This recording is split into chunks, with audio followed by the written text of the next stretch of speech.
নামাজের ভিতরে এত বেশি তাড়াহুড়ো করা যাবে না যে সঠিক মতো রুকু সেজদা আদায় হয় না, ওয়াজিব তরক হয়ে যায়, কেননা এর ফলে নামাজ নষ্ট হয়ে যাবে। এক সময় নবী সাল্লাল্লাহু আলাইহি ওয়াসাল্লাম মসজিদে তাশরিফ আনলেন। তখন এক ব্যক্তি মসজিদে প্রবেশ করে সলাত আদায় করল। অতঃপর সে নবী সাল্লাল্লাহু আলাইহি ওয়াসাল্লামকে সালাম দিল। নবী সাল্লাল্লাহু আলাইহি ওয়াসাল্লাম তার সালামের জবাব দিয়ে বললেন, তুমি ফিরে গিয়ে সলাত আদায় করো, কেননা তুমি সলাত আদায় করনি। লোকটি আবার সলাত আদায় করল এবং আবার এসে নবী সাল্লাল্লাহু আলাইহি ওয়াসাল্লামকে সালাম দিল।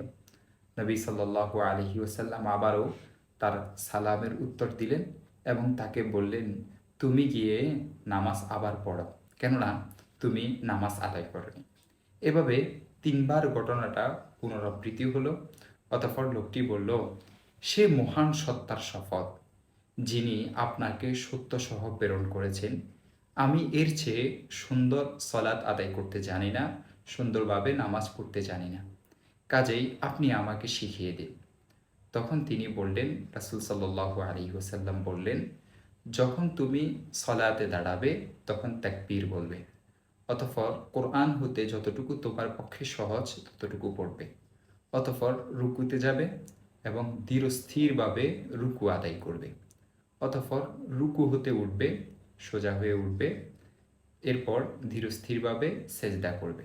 অতঃপর সেজদা হতে উঠে স্থিরভাবে বসবে এবং পুনরায় সেজদায় গিয়ে স্থিরভাবে সেজদা করবে।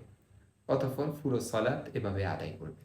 আসলে ওই ব্যক্তির ধীরস্থিরতা না থাকার কারণে নবী সাল্লাল্লাহু আলাইহি ওয়াসাল্লাম তাকে ধীরস্থিরতার জন্য তাকিদ দিয়ে বলেছেন, কিন্তু পূর্ণ নামাজ সুন্নত তরিকা কিভাবে পড়বে সেটা নবী সাল্লাল্লাহু আলাইহি ওয়াসাল্লামের জানানো উদ্দেশ্য ছিল না।